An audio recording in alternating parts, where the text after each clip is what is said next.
Mobile थी। तो 8 जिलों की 17 विधानसभा सीटों पर झारखंड में इस वक्त सुचारू रूप से मतदान का काम चल रहा है और ऐसे में सभी लोगों से न्यूज़ 18 भी अपील करता है कि आप अपने मताधिकार का प्रयोग जरूर करें। अपने इस अधिकार से आप वंचित ना रहें। एक मजबूत सरकार के लिए, आपके इलाके के सरकार के लिए, आपके सरकार के लिए और उस सरकार के लिए जो कि आपके मुद्दों से जुड़ी हुई सरकार हो, ऐसे में आपके मताधिकार का प्रयोग करना बेहद जरूरी है। लगातार हमारे साथ हमारे सहयोगी और गेस्ट पैनलिस्ट जुड़े हुए हैं जिनसे हम चर्चा कर रहे हैं, तस्वीरें हम आप तक पहुंचा रहे हैं। हम उनका तारुफ कराना चाहेंगे। सबसे पहले अनिल कुमार सिन्हा, बीजेपी नेता, बहुत बहुत स्वागत है सर आपका।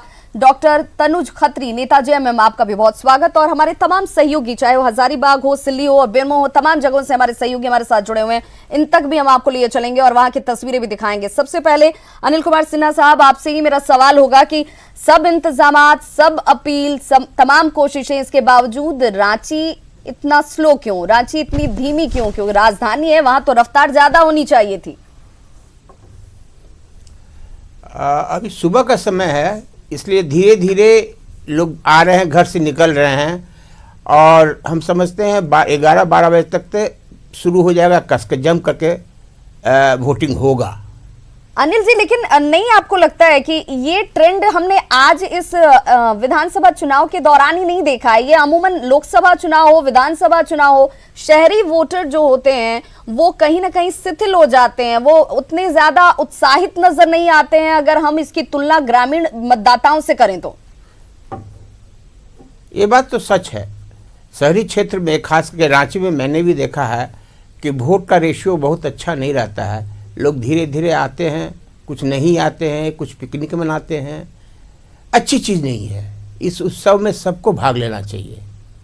डॉक्टर तनुज खत्री जी, क्या ये माना जाए कि राजधानी में चूंकि तमाम व्यवस्थाएं होती हैं, अगर हम उसकी तुलना कर ले ग्रामीण क्षेत्रों की तुलना में, तो ऐसे में लोगों को ये लगता है कि भाई यहाँ तो जो कुछ है वो मिली हुई है, बहुत ज्यादा उत्साहित होने की जरूरत उनके अंदर नजर नहीं आती है? देखिए, सबसे पहले तो न्यूज़ 18 के माध्यम से हम रांची की जनता और थर्ड फेज की सभी जनता से ये निवेदन करते हैं कि जल्द से जल्द वो अपने मतदान केंद्र में जाएं और अपने वोट का इस्तेमाल करें। हमने भी सर्वप्रथम यही करने का काम किया कि पहले हमने सुबह सुबह वोट दिया, फिर आपके पास उपस्थित हुए। तो निश्चित तौर पर चूंकि सुविधा की अगर बात की जाएगी तो शहरी क्षेत्र में सुविधाएं ज्यादा होती हैं। जब मैं अपने पोलिंग बूथ पर गया तो आज वहां एक चीज देखने को मिली कि स्कैनिंग करके पहचान पत्र को मिलाया जा रहा है।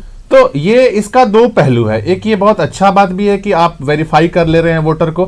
दूसरी चीज, इस पे थोड़ी सी लोगों को परेशानी हो रही थी क्योंकि जो बीएलओस थे वो लगातार, क्योंकि मोबाइल से उनको स्कैन करना था और एक एक मतदाता की पर्ची को वो स्कैन करे, तो थोड़ा इसमें समय लग रहा था।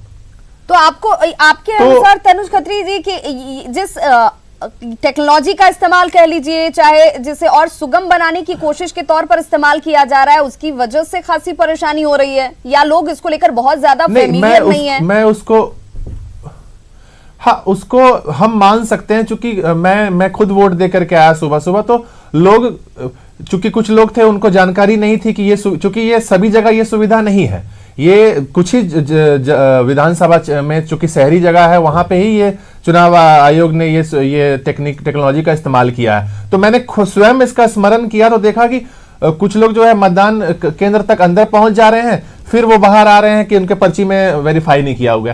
तो ये टेक्नोलॉजी अच्छी बात है, मैं इसका पक्षधर हूं। तो टेक्नोलॉजी का इस्तेमाल हो रहा है, ये अच्छी बात है, लेकिन इसको लेकर की जानकारी कितनी है और इसको लेकर लोग कितने सहज हैं, ये भी बहुत जरूरी हो जाता है। चलिए हम अपने सहयोगी नौशाद का रुख कर लेते हैं, सिल्ली से वो हमारे साथ सीधे जुड़े हुए हैं। नौशाद, सिल्ली में सुबह जब शुरुआत हुई तो धीमी थी, अभी फिलहाल किस तरह की तस्वीरें आप देख रहे हैं?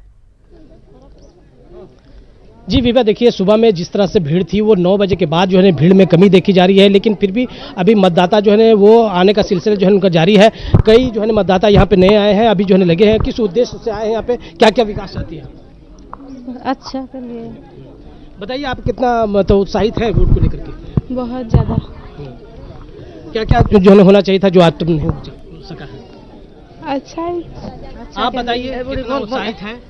कई महिलाएं हैं यहाँ पे, युवक भी हैं, उनसे भी बातचीत करेंगे।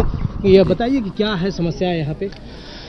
समस्या वैसा कुछ नहीं है। हम लोग का जो गांव की समस्या है मोटा मोटी हम लोग के सुदेश जी रहते हुए सबका निदान हो चुका है। देखिए लोग आप लोग बताइए ये कह क्या-क्या रहे हैं यहाँ कि पे जहन में समस्या सब है कुछ जो साफ है और इसी मकसद से वो यहाँ पर अपने मताधिकार का प्रयोग करने के लिए पहुंचे हैं। भुवन किशोर झा हजारीबाग से हमारे साथ सीधे जुड़े हुए हैं। भुवन, हजारीबाग की बात करें तो क्या ये माना जाए कि पिछली बार की तुलना में हजारीबाग इस बार ज्यादा रफ्तार में है? यहाँ पे लोग जो है वो लंबी कतार में नजर आ रहे हैं।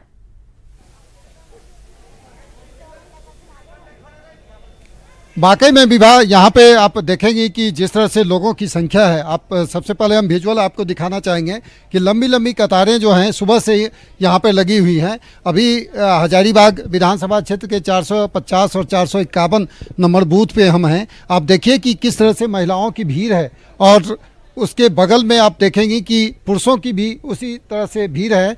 तो कहीं ना कहीं ये जरूर दिखाता है कि लोग अपने मताधिकार के प्रति कितना सजग हैं और ये जरूर यहाँ के लोगों ने ये दिखा दिया है कि शहरी क्षेत्र में भले ही उदासीनता हो, लोग नहीं घरों से निकल रहे हों, लेकिन ग्रामीण क्षेत्र में जो मताधिकार के प्रति लोगों की सोच है वो ये दिखाता है। देखिए कितनी लंबी लाइन यहाँ पे लगी हुई है। ये 450 नंबर बूथ है यहाँ हजारीबाग का और इसमें लोग कतारबद्ध होकर के बड़े ही शांति से यहाँ पर अपने मताधिकार का प्रयोग करने के लिए पहुंचे हैं। ये भी लोकतंत्र की खूबसूरत तस्वीर है जहां पर लोग जो हैं अपनी बारी का इंतजार कर रहे हैं, यहाँ पर संयम का परिचय दे रहे हैं और जब उनकी बारी आ रही है तो अपने मताधिकार का प्रयोग करते हुए नजर आ रहे हैं। छोटे से अंतराल के लिए रुक रहे हैं, फौरन वापस होंगे और तमाम तस्वीरें अपने गेस्ट के साथ चर्चा भी जारी रखेंगे।